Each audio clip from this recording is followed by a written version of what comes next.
নমস্কার। খুব তাড়াতাড়ি জিডিএস এর ফর্ম ফিল আপ শুরু হতে চলেছে, সেটাও আবার একটা বিশাল সংখ্যক ভ্যাকেন্সির জন্য। তো আমাকে অনেকেই বলেছিলেন যে আগের বছর জিডিএস এর যে কাট অফটা নেমেছিল, কোথায় কতদূর নেমেছিল সেটা নিয়ে আমি যেন একটা ভিডিও করি। তো সেই জন্যই আজকের আমার এই ভিডিও। আমি আমার মতো চেষ্টা করে একটা লিস্ট তৈরি করে সেই ভিডিও আপনাদের সামনে দিচ্ছি যে কোন ডিভিশনে কতটা মার্কস নেমেছিল বা মাধ্যমিকে কত নাম্বার পেলে আপনার এই চাকরিটির আশা থাকবে।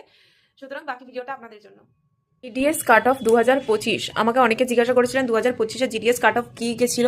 তো সেখান থেকে দেখা যাচ্ছে যে ইউআরদের গেছিল 95, সেটা গেছিল দার্জিলিং ডিভিশনে। ইউআরদের গেছিল 95 অব্দি, সেটা গেছিল দার্জিলিং ডিভিশনে। ওবিসিদের ক্ষেত্রে গেছিল 95.57, ওবিসিদের ক্ষেত্রে গেছিল 95.57, সেটা গেছিল হাওড়া ডিভিশনে। এবং এসসিদের ক্ষেত্রে আমাদের গেছিল কাট অফটা 91.4, এসসিদের ক্ষেত্রে কাট অফ গেছিল 91.4, সেটাও গেছিল দার্জিলিং ডিভিশনে। তাহলে ইউআরদের ক্ষেত্রে গেছিল 95 দার্জিলিং ডিভিশনে, ওবিসিদের 95.57 হাওড়া ডিভিশনে, এসটিদের 91.4 দার্জিলিং ডিভিশন। দেখবো এসটিদের গেছে 91.85, এসটিদের ক্ষেত্রে কাট অফ নেমেছে 91.85, সেটা গেছে বারওয়ান ডিভিশনে।